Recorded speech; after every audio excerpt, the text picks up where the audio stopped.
Shalom, shalom, peuple de Dieu, que le Seigneur vous bénisse.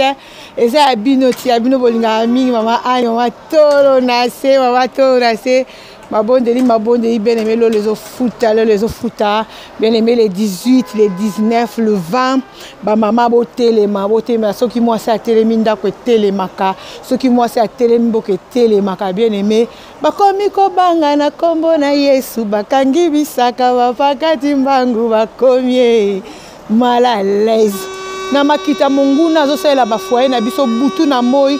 Na makita mungu nazo ko sela mabota na biso butu na moi. Biso be ba mama to na seto bito lala te kwa to lala te to telema na Yesu masi elonge pesama.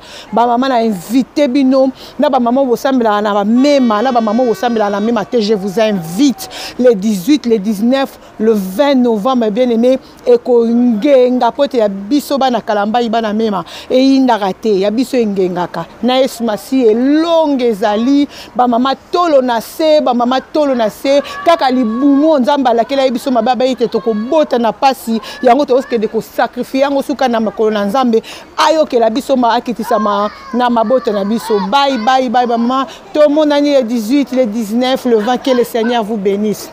Je vous aime beaucoup. Ciao. Oh